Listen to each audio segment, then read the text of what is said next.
పామర్రు నియోజకవర్గంలో నాగాపురం అనే విలేజ్లో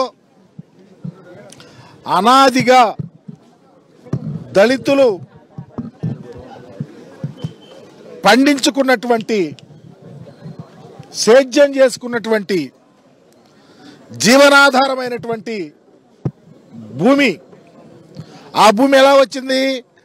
ప్రభుత్వం వారు 42 సంవత్సరాల క్రితం గవర్నమెంట్ భూమిని 21 కుటుంబాలకు అలాట్ చేస్తే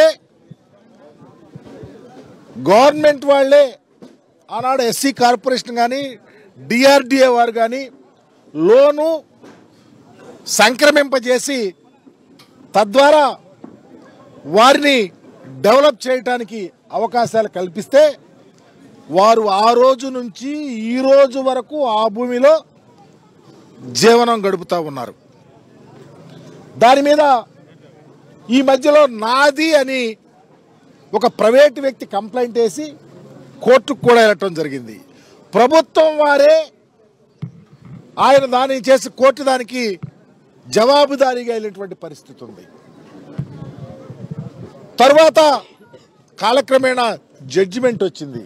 1982వ సంవత్సరంలో వచ్చినటువంటి జడ్జిమెంట్లను ఆధారంగా చేసుకొని ఆ సర్వే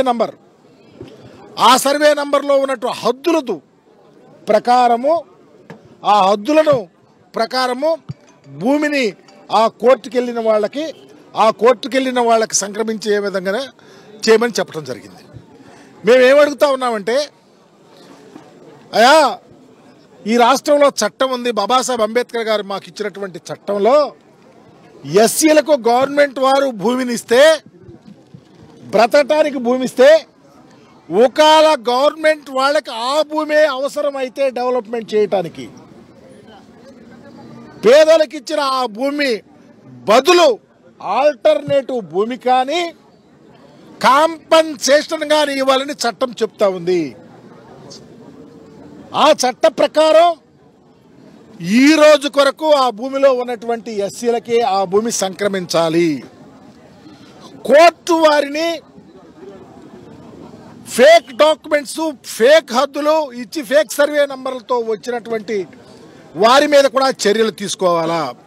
ఈరోజు 1982లో వచ్చిన జడ్జిమెంట్ ఆధారంగా ఆ భూమి ప్రైవేట్ వారికి వేరే భూమి ఇవ్వాలని సర్వే నంబరు హద్దులు ప్రకారం వస్తే దానిని పరిశీలించాల్సినటువంటి రెవెన్యూ వారు కానీ దానిని న్యాయబద్ధంగా చూడాల్సినటువంటి పోలీసు వారు కానీ వచ్చి ఈ ఊరిలో దళితులను పిలిచి హద్దులు వెరిఫై చేసి వీరికి ఇచ్చినటువంటి 11 ఎకరాలు పోను ఆ ప్రైవేటు వ్యక్తికి ఒకవేళ ఏ సర్వే నంబర్లోనైనా ఏ హద్దులో ఉంటే వారికి ఇవ్వాలి. కానీ ఇన్ని సంవత్సరాలు వివిధ పార్టీలలో శాసనసభ్యులుగా, ఇందాక మా పేర్నారి గారు చెప్పారు, ఉన్నత కులాల వాళ్ళు శాసనసభ్యులుగా ఉన్నారు, బీసీ కులాల వాళ్ళు శాసనసభ్యులుగా ఉన్నారు, ఎస్సీ కులాల వాళ్ళు శాసనసభ్యులుగా ఉన్నారు. ఈ భూమి దగ్గరకి ఎవరు రావటానికి కానీ దీనిని కాజేయటానికి కానీ ఈ దళితులకు అన్యాయం చేయటానికి కానీ ఎవరు చూడాల. ఈరోజు ఎందుకు వచ్చింది? ఈరోజు దొంగ డాక్యుమెంట్స్తో, అర్హత లేని డాక్యుమెంట్స్తో ఈరోజు అధికారుల దగ్గరకు వస్తే అధికారులు కళ్ళు లేని కబోజుల్లాగా దళితులను భయభ్రాంతులు చేయాలన్న ఆలోచనతో ఈరోజు నోటీసులు ఇవ్వటం. దళితుల తరపున ఎవరన్నా రాజకీయ పార్టీల వాళ్ళు సపోర్ట్ చేస్తూ ఉంటే ఇక్కడున్న మాజీ శాసనసభ్యుల వారు ఇక్కడ అన్యాయం జరుగుతూ ఉంది, వీరికి సహాయం చేయాలి, న్యాయబద్ధంగా ఇవ్వండి, వాళ్ళ భూమి వెళ్ళటానికి లేదన్న ఆలోచనతో పెద్దలు నాని గారు కానీ మిగిలిన నాయకులు తీసుకురావాలన్న ఆలోచనతో ఉంటే మీరు నోటీసులు ఇస్తారు.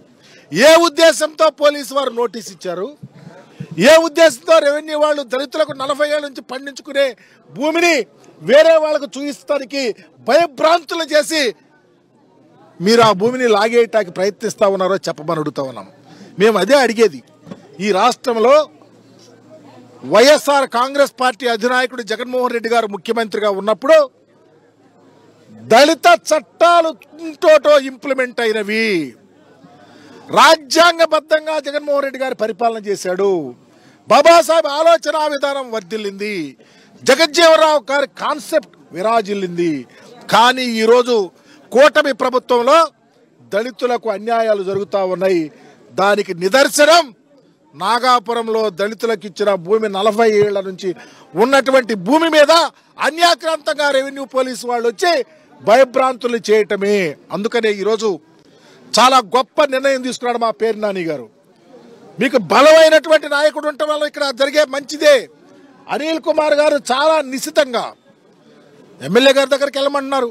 ఎమ్మెల్యే గారు కూడా రాజ్యాంగబద్ధంగా మనకు అంబేద్కర్ దైవం వచ్చినటువంటి గెలిచిన ఎమ్మెల్యే గారు, వారిని కూడా కోరుతా ఉన్నాం, అయ్యా ఒకసారి వెరిఫై చేయండి, detail go through the case, మీరు వెరిఫై చేయండి. వెళ్ళి ఆ కేసులో దళితులకు ఎంత న్యాయం ఉంది, 40 ఏళ్ళు ఆ భూమి పండించుకునే దళితులు చట్టాలు ఉన్నాయా మనకి అని తెలుసుకొని వారిని కాపాడమని అడుగుతా ఉన్నాం.